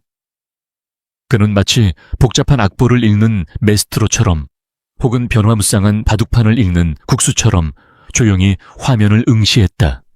그의 눈동자가 빠르게 움직이며 기호들의 흐름과 패턴을 쫓았다. 그의 주변에 있던 모든 것들이 사라지고 오직 그와 암호만이 존재하는 듯한 깊은 정적이 흘렀다. 박진우의 눈에는 그저 혼돈스러운 기호의 나열로만 보였다. 하지만 그는 민준의 눈에서 기묘한 집중력, 거의 황홀경에 가까운 몰입을 발견하고는 자신도 모르게 마른 침을 삼켰다. 몇 분이 지났을까? 민준이 나지막하게 입을 열었다. 그의 목소리는 거의 속삭임에 가까웠지만 침묵 속에서는 천둥처럼 크게 울렸다. 이건 하나의 언어가 아니군요. 여러 언어의 특징을 억지로 짜깁기 한 키메라입니다. 그의 말에 박진우의 눈이 커졌다. 자신들이 며칠간의 분석 끝에 겨우 내렸던 결론을 그는 단 몇 분 만에 간파해낸 것이다. 민준은 말을 이었다. 그는 마치 혼잣말을 하듯 자신의 분석을 읊조리기 시작했다. 문장 구조의 기원은 원시 인도유럽어에 가깝지만 사용된 기호들은 크레타의 상형 문자와 룬 문자의 변형이 뒤섞여 있습니다. 결정적으로 암호화키가 특정 단어나 숫자가 아닙니다. 문법적 역설, 즉 논리적으로는 존재할 수 없는 문장을 만들어 입력해야만 다음 단계로 넘어갈 수 있는 구조입니다. 예를 들면 소리 없는 비명이나 차가운 불꽃 같은 개념을 이 언어의 문법으로 표현해야 하는 겁니다. 그의 설명은 듣고 있는 전문가들에게는 외계어처럼 들렸다. 문법적 역설이라니. 그런 식의 암호 체계는 현존하는 그 어떤 암호학 교과서에도 존재하지 않았다. 그것은 과학의 영역이 아니라 철학과 시의 영역이었다. 박 실장님, 혹시 그룹 내부 데이터베이스에 접속해서 고대 언어학 라이브러리와 중세 연금술 관련 문헌 아카이브를 열어주실 수 있겠습니까? 민준의 요청에 박진우는 잠시 망설이다 최건영을 쳐다보았다. 최건영은 말없이 고개를 끄덕였다. 박진우는 떨리는 손으로 자신의 단말기를 조작해 민준에게 필요한 권한을 부여했다. 그때부터 민준의 진짜 실력이 드러나기 시작했다. 그의 손가락이 키보드 위를 날아다녔다. 그는 암호를 부수려고 하지 않았다. 오히려 그는 암호가 사용하는 언어의 규칙을 이용해 암호와 대화를 시도했다. 그는 고대 언어 데이터베이스에서 찾아낸 특정 음절들과 연금술 문헌에 등장하는 상징들을 조합하여 새로운 단어들을 만들어냈다. 그리고 그것을 문법적 역설의 구조에 맞춰 터미널에 입력했다. 그러자 놀라운 일이 벌어졌다. 미친 듯이 흘러내리던 기호들의 폭포가 서서히 속도를 늦추기 시작했다. 그리고 무질서하게 흩어져 있던 기호들이 마치 자석에 이끌린 쇳가루처럼 일정한 패턴을 그리며 정렬되기 시작했다. 지켜보고 있던 박진우와 그의 팀원들은 숨을 쉬는 것조차 잊었다. 그들의 입이 경악으로 벌어졌다. 불가능하다고 생각했던 일이 자신들의 눈앞에서 펼쳐지고 있었다. 마침내 화면을 가득 채웠던 혼돈의 기호들이 모두 사라졌다. 그리고 그 자리에 검은 화면 위로 하얀색 텍스트 몇 줄이 나타났다. 그것은 암호의 첫 번째 관문을 통과했다는 증거였다. 화면에 나타난 것은 암호화된 파일들의 목록, 일종의 목차였다. 제네바 비밀 계좌, 이체 내역, 우이셔 CSS, 프로젝트 키메라 부품 리스트 및 성능 실험 결과, 블랙 사이트 신문 기록 음성 파일, 승계 프로토콜 최종본. 파일의 제목들만으로도 그 내용이 얼마나 끔찍하고 불법적인 것인지를 짐작할 수 있었다. 이것은 단순한 무기 밀매나 비자금의 수준을 넘어섰다. 불법 생체 실험 고문, 심지어는 그룹의 승계 과정에 관련된 추악한 비밀까지. 김민주는 자신이 판도라의 상자를 열어버렸다는 것을 직감했다. 그리고 그는 깨달았다. 만약 여기서 모든 암호를 풀어 최건영에게 넘겨준다면 자신은 이 모든 비밀을 알아버린 증인이 된다. 그리고 증인의 운명은 언제나 정해져 있었다. 제게어. 그는 살아남기 위해, 그리고 이 거대한 악을 무너뜨리기 위해 판을 뒤집어야만 했다. 민주는 키보드에서 손을 떼었다. 그리고 의자를 돌려 최건형을 마주보았다. 그의 얼굴에는 더 이상 수능적인 구두닦이 소년의 모습이 없었다. 그는 이제 이 게임의 가장 중요한 열쇠를 손에 쥔 대등한 플레이어였다. 첫 번째 관문은 통과했습니다. 그의 차분한 목소리가 집무실을 울렸다. 하지만 진짜 핵심 암호는 이 안에 있습니다. 훨씬 더 복잡하고 훨씬 더 위험합니다. 이걸 푸는 데는 시간이 더 필요할 겁니다. 그는 잠시 말을 끊고 최건형의 눈을 똑바로 응시했다. 그리고 몇 가지 조건이 있습니다. 그 말을 듣는 순간 최건형의 얼굴이 분노로 일그러졌다. 감히 일개 구두닦이가 자신에게 조건을 내걸고 있었다. 하지만 그는 아무 말도 할 수 없었다. 자신의 운명이, 제국의 명운이 저 소년의 손가락 끝에 달려 있었기 때문이다. 힘의 균형이 완벽하게 역전되는 순간이었다. 호랑이 굴에 잡혀 들어온 양이 어느새 호랑이의 목에 칼을 들이댄 형국이 되어버렸다. 방 안의 공기는 이제 막 터지기 직전의 폭탄처럼 팽팽하게 부풀어 올랐다. 조지온, 최건영의 눈썹이 꿈틀했다. 그의 목소리는 용암이 끓어오르기 직전의 화산처럼 낮고 위험하게 울렸다. 그의 평생 감히 자신에게 조건을 내건 사람은 아무도 없었다. 하물며 상대는 며칠 전까지 자신의 발밑에서 구두나 닦던 소년이었다. 그의 손이 자기도 모르게 주먹을 꽉 쥐었다. 당장 저 건방진 놈의 목을 부러뜨리고 싶은 살인 충동이 머리끝까지 차올랐다. 하지만 그는 움직일 수 없었다. 그의 제국 전체의 운명이, 그리고 위원회로부터 그의 목숨을 지켜줄 유일한 열쇠가 바로 저 소년의 머릿속에 들어있었다. 그는 수십 년간 배운 비즈니스의 제1원칙을 떠올렸다. 감정은 버리고 이익을 취하라. 최건영은 간신히 이성의 끈을 붙잡고 억지로 입꼬리를 끌어올려 비웃음을 만들었다. 하, 재미있군. 좋아, 말해봐라. 내 놈의 그 대단한 조건이라는 게 뭔지.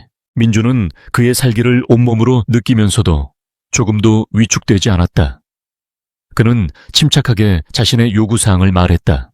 첫째, 제 신변의 안전을 완벽하게 보장해 주십시오. 이 일이 끝날 때까지, 그리고 끝난 후에도 말입니다. 여기에는 저를 도와주려 했던 이수진 씨의 안전도 포함됩니다. 그는 낮에 자신에게 경고를 해주었던 여직원의 이름을 정확히 말했다. 그녀가 위험에 처하는 것은 원치 않았다. 최건영은 한태석을 쳐다보았다. 한태석은 말없이 고개를 끄덕였다. 이미 그녀의 신원은 파악이 끝났다는 의미였다. 둘째, 이 암호를 해독하는 데 필요한 모든 자원을 제한 없이 제공해 주십시오. 제가 요구하는 서적 데이터베이스 접속 권한 그 어떤 것이라도 말입니다. 마지막으로 완벽하게 독립되고 외부와 차단된 작업 공간을 원합니다. 제 작업 과정을 그 누구에게도 방해받고 싶지 않습니다. 민준의 조건은 간결하고 명확했다. 그것은 목숨을 구걸하는 자의 애원이 아니라 자신의 가치를 정확히 알고 있는 전문가의 당당한 요구였다. 최건영은 몇 초간 아무 말 없이 민준을 노려보았다. 그의 머릿속에서는 수만 가지 계산이 오가고 있었다. 저 녀석을 이용하고 일이 끝나면 흔적도 없이 없애버린다. 그것이 가장 합리적인 결론이었다. 일단은 저 녀석의 비위를 맞춰줄 수밖에 없었다. 조다, 수라가지. 최건영은 마지못해 대답했다. 한 팀장, 이 아이를 101층 게스트 스위트룸으로 옮겨. 24시간 철통같이 감시하고 필요한 건 뭐든지 대령해. 단 개미 새끼 한 마리 방 안에 드나들지 못하게 해. 그리고 이수진이라는 그 계집애 조용히 감시 붙여. 딴 생각을 품지 못하도록. 알겠습니다. 그렇게 김민준의 기묘한 감금 생활이 시작되었다. 그가 옮겨진 게스트 스위트룸은 웬만한 부자들의 집보다 더 호화로웠다. 최고급 가구와 미술품으로 장식되어 있었고 창밖으로는 서울의 야경이 그림처럼 펼쳐졌다. 하지만 그곳은 황금으로 만들어진 감옥이었다. 방 밖에는 한태석의 부하들이 한시도 눈을 떼지 않고 지키고 있었고 방 안의 모든 통신 장비는 제거되었다. 그는 완벽하게 고립되었다. 하지만 민준에게는 고립이 오히려 기회였다. 그는 최건형이 만들어준 이 완벽한 고독 속에서 자신만의 치밀한 방역을 준비하기 시작했다. 죽음의 체스 게임이 시작되었다. 민준의 첫 번째 수는 시간 벌기와 정보 교란이었다. 그는 최건형과 박진우를 안심시키고 동시에 혼란스럽게 만들어야 했다. 그는 박진우를 통해 상상을 초월하는 요구사항들을 늘어놓기 시작했다. 바티칸 비밀 석에 보관된 코덱스 기가스의 디지털 스캔본이 필요합니다. 그리고 이스탄불 박물관이 소장한 톱카피 두루마리의 고화질 이미지 파일도요.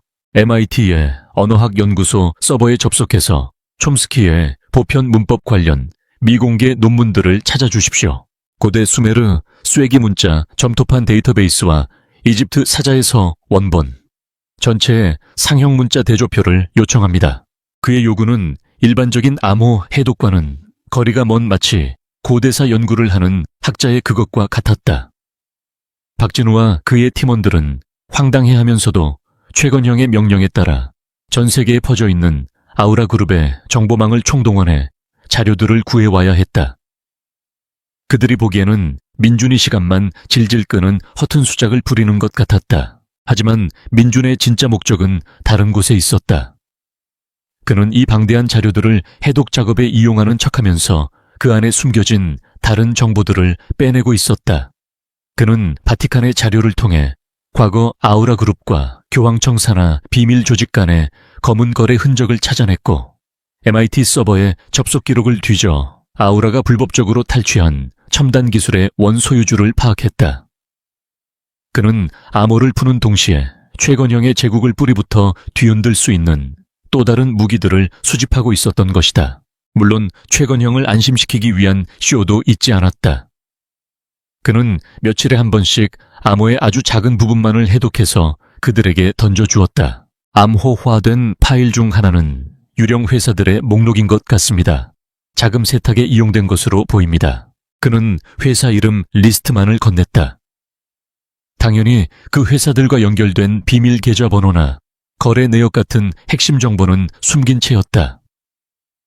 최건형은 진척이 더디다며 분노하면서도 어쨌든 해독이 진행되고 있다는 사실에 안도하며 민준을 닥달할 수밖에 없었다.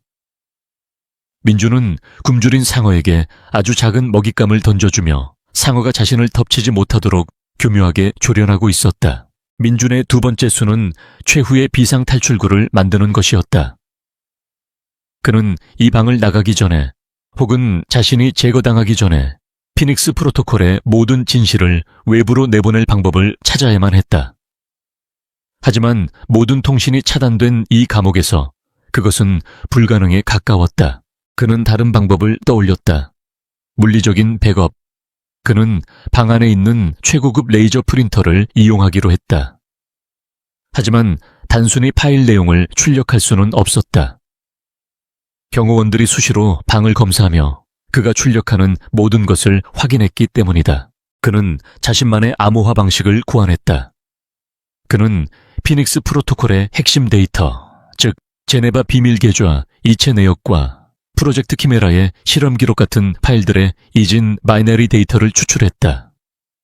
그리고 그 0과 1의 조합을 인간의 눈으로는 해독이 불가능한 복잡한 시각적 패턴으로 변환하는 알고리즘을 만들었다. 어떤 것은 복잡한 QR코드의 변형처럼 보였고 어떤 것은 현대 미술가의 추상화처럼 보이기도 했다. 그는 이 이미지들을 고대 상징책의 연구자료라는 이름으로 출력했다.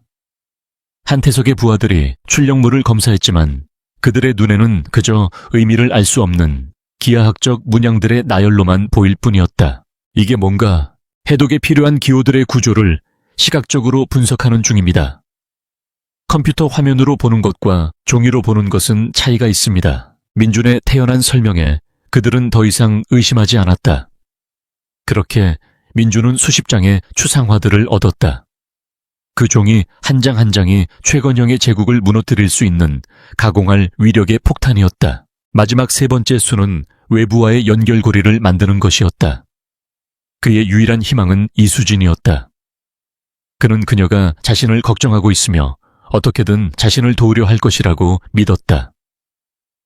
문제는 어떻게 그녀에게 메시지를 전달하느냐였다. 그는 자신이 먹는 음식에 주목했다. 매일 일정한 시간에 최고급 호텔 레스토랑에서 배달된 음식이 들어왔다. 그는 며칠간 식단을 관찰한 뒤 한 가지 패턴을 발견했다. 그는 그때부터 아주 까다롭고 구체적인 음식 주문을 하기 시작했다. 오늘 저녁은 프랑스식 양파 수프와 달팽이 요리로 부탁합니다. 소스는 반드시 에스코피의 요리책 172페이지에 나오는 레시피를 따라야 합니다. 내일 아침은 돈키호테의 주인공이 즐겨 먹었다는 두엘로스 이 케브란토스로 하죠. 세르반테스가 묘사한 그대로 말입니다. 그것은 단순한 음식 투정이 아니었다.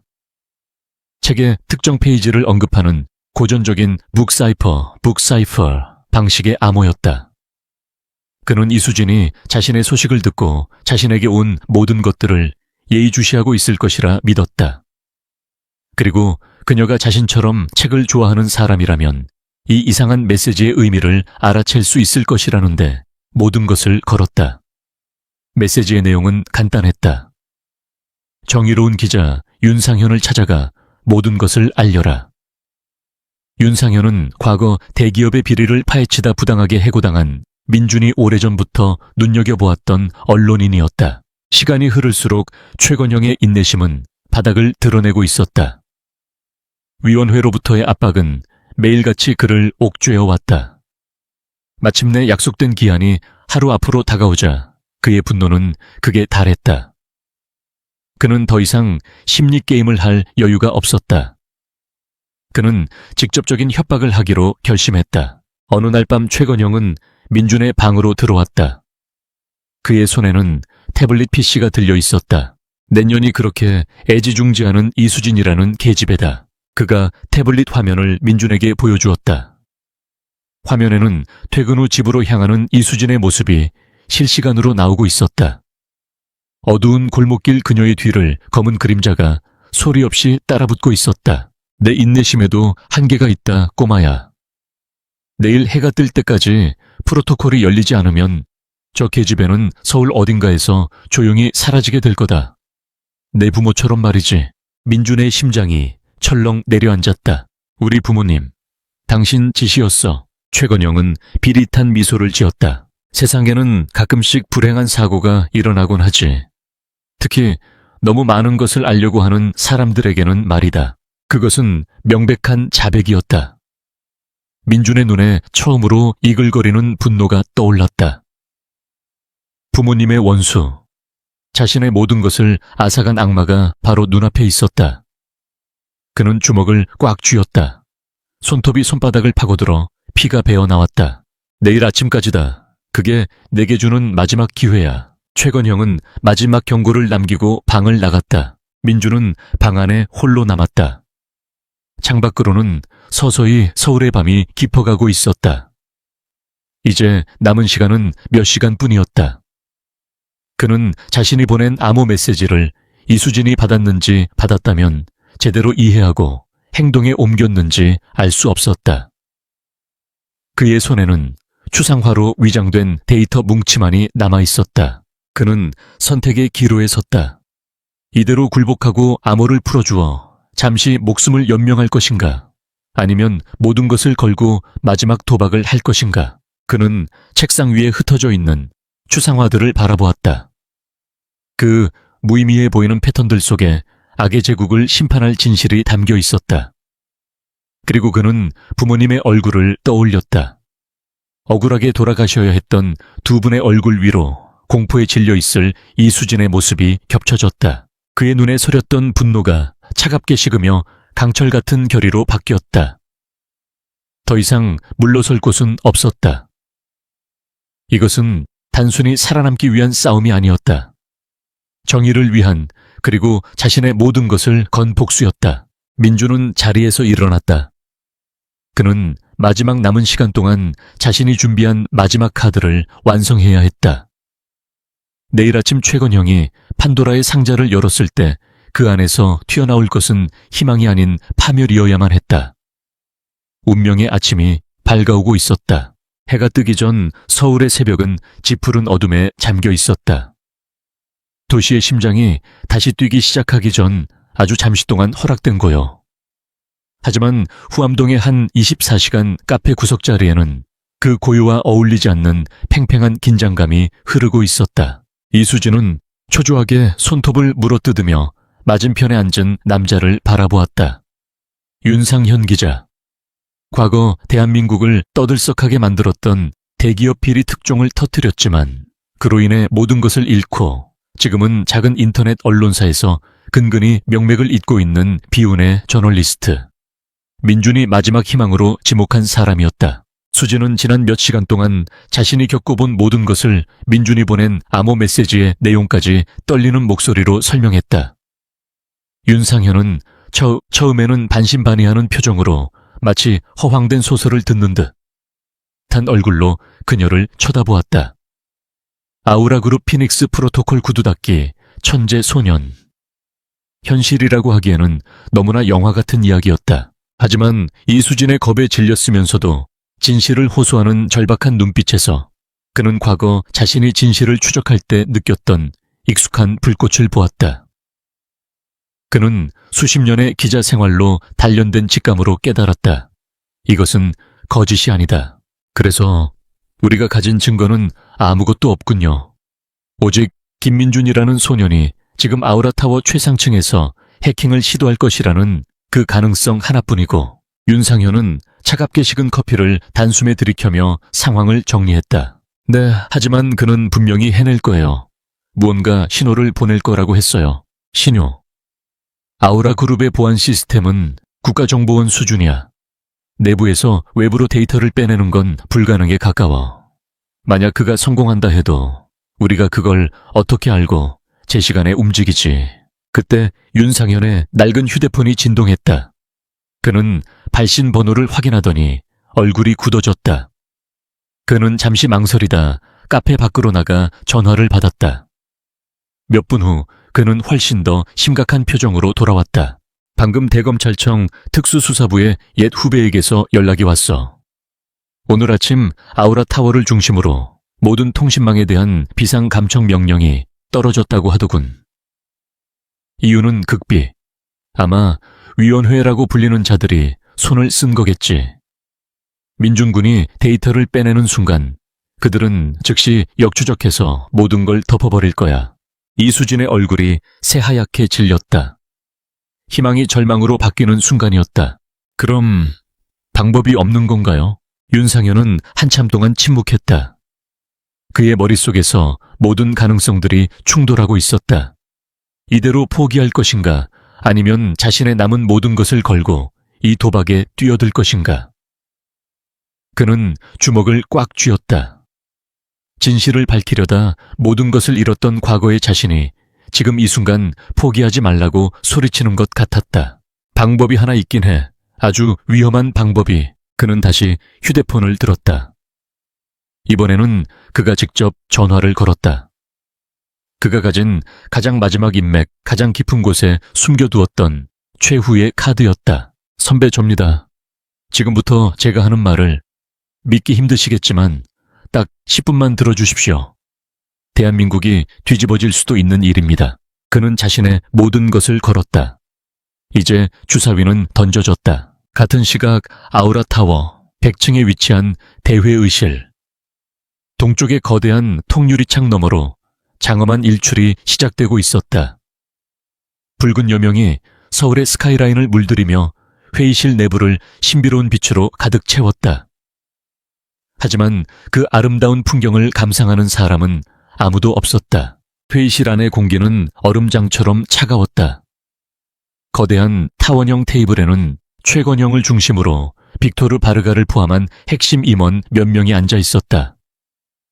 그들은 모두 밤을 새운 듯 피곤한 기색이 역력했지만 그들의 눈은 광적인 기대감으로 번뜩이고 있었다.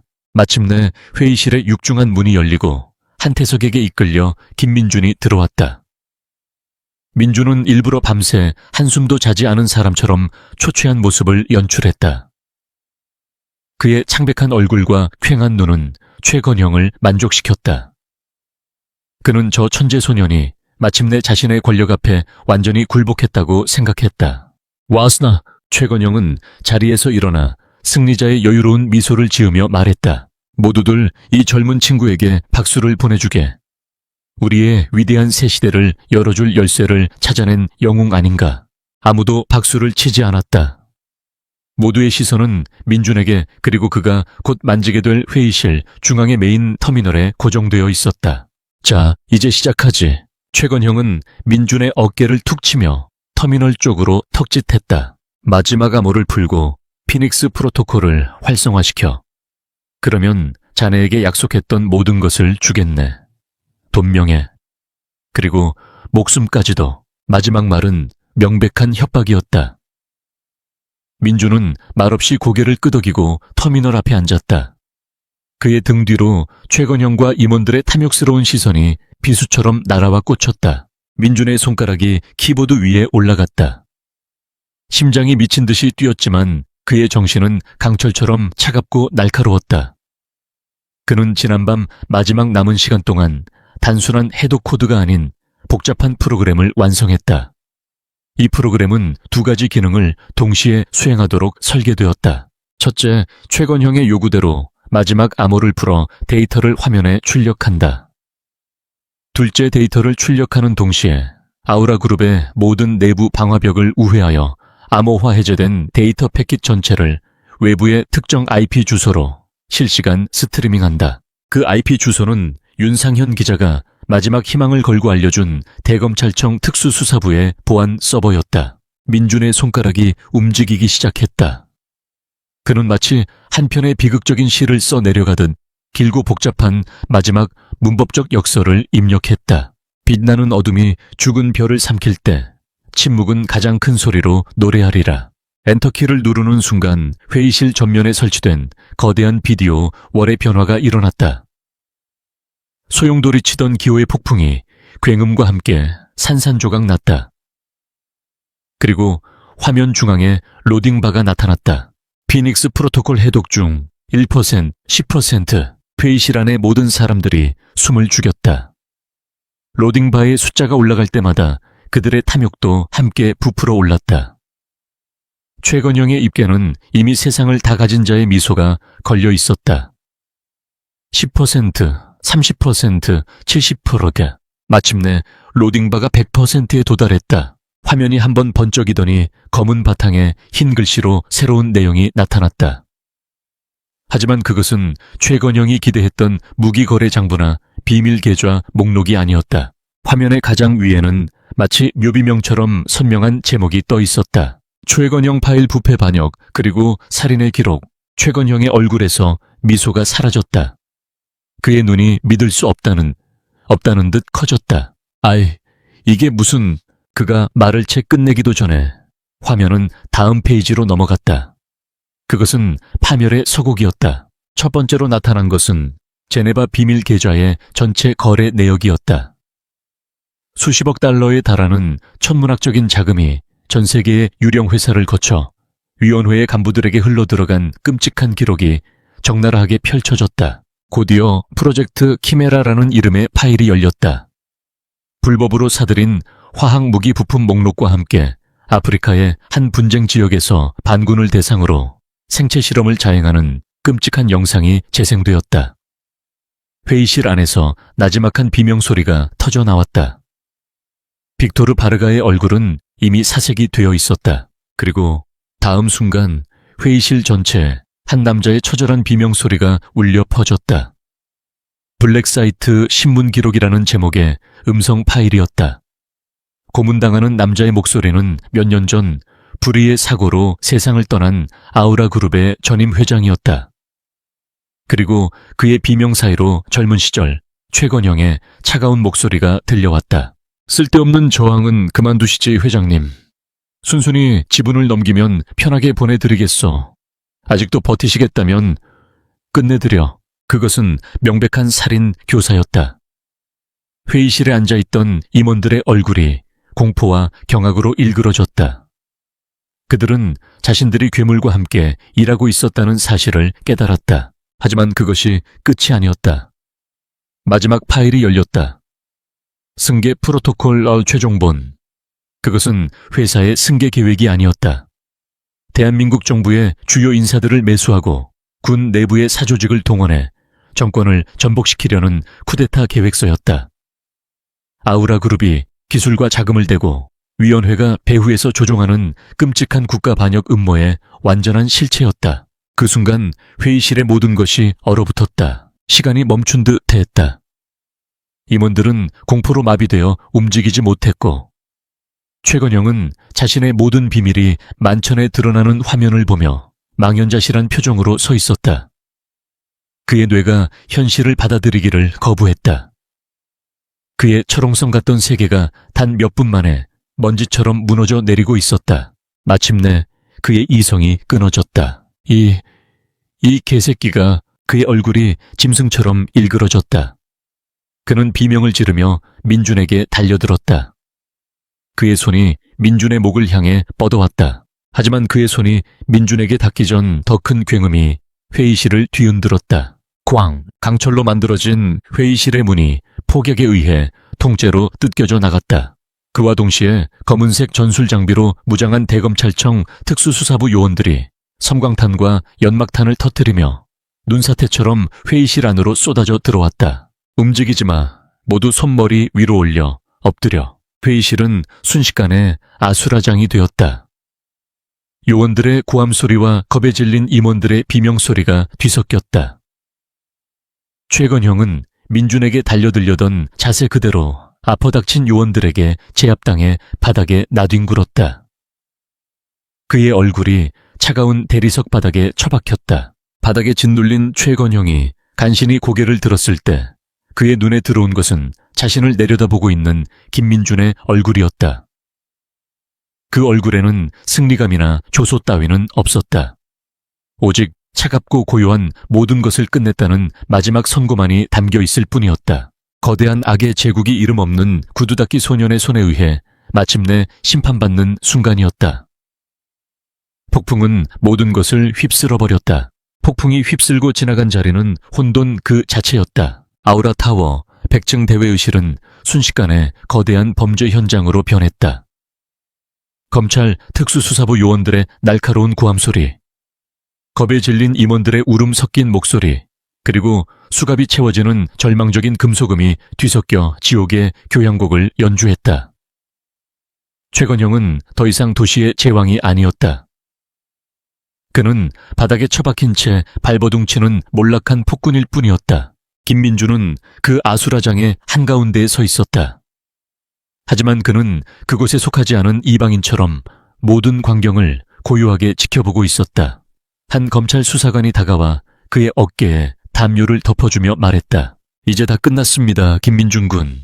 여긴 저희에게 맡기고 자리를 옮겨야겠습니다. 민주는 핵심 증인이자 동시에 보호받아야 할 대상이었다. 그는 한태석을 비롯한 최건영의 충복들이 어떤 짓을 저지를지 모르는 상황이었다. 그는 요원들의 철통 같은 호위를 받으며 회의실을 빠져나왔다.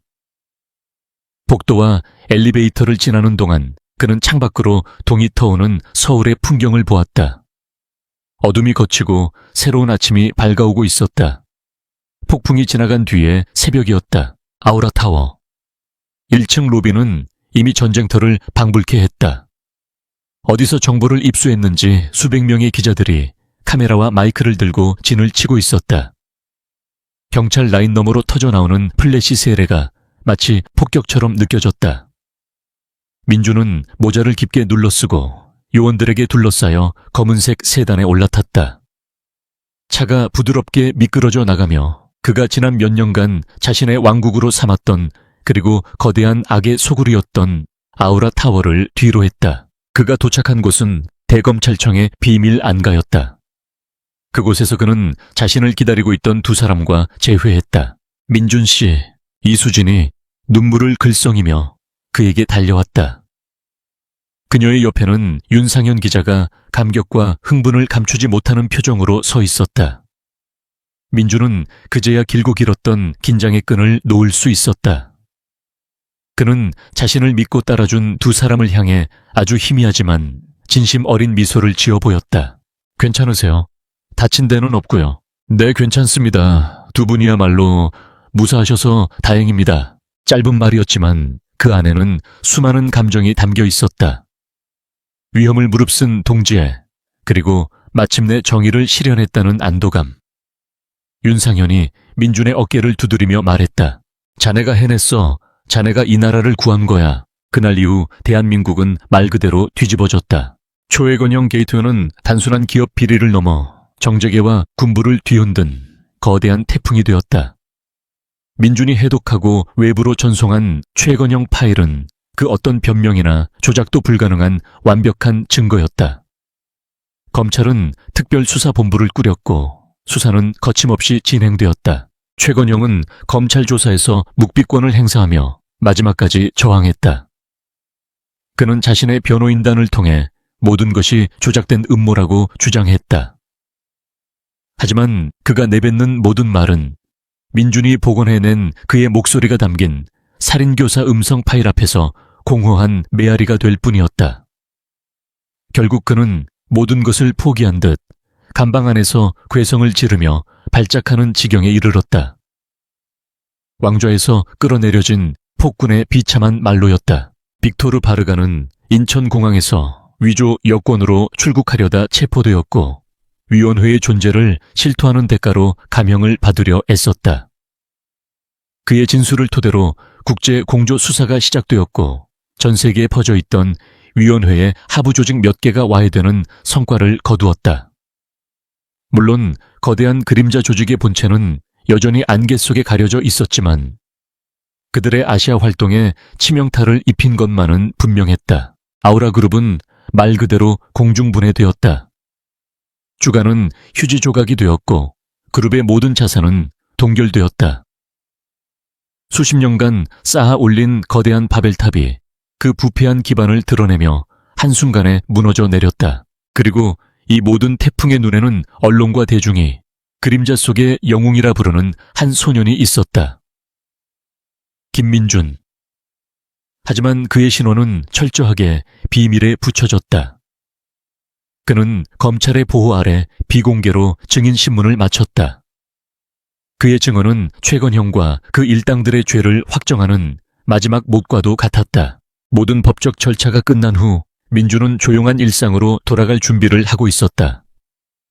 하지만 세상은 그를 가만히 내버려 두려 하지 않았다. 그를 담당했던 특수수사부의 부장검사가 그를 조용히 불렀다. 그는 수많은 사건을 겪으며 산전수전을 다 겪은 베테랑이었지만 민준을 바라보는 그의 눈빛에는 깊은 존경심이 담겨 있었다. 김민준 군 덕분에 썩어 문드러진 거학의 뿌리 하나를 뽑아낼 수 있었네. 국가를 대신해서 진심으로 감사하네. 그는 민준의 앞에 몇 개의 서류 봉투를 내려놓았다. 이건 국가정보원에서 온 제안서일세. 자네의 능력을 국가를 위해 써달라는 뜻이겠지. 파격적인 조건이야. 아마 최연소 팀장이 될 수도 있을 걸세. 이건 미국의 한 글로벌 IT 기업에서 보낸 스카우트 제의서고 연봉이 웬만한 중소기업 1년 매출과 맞먹는군. 자네를 위한 별도의 연구소까지 차려주겠다고 하네. 그리고 이건 하버드, MIT, 스탠퍼드, 자네가 원하는 세계 어느 대학에서든 전액 장학금과 생활비를 지원하겠다는 총장들의 편지일세. 그것은 세상 모든 사람들이 꿈꾸는 성공의 증표들이었다. 부와 명예, 그리고 권력으로 향하는 고속도로 티켓이었다.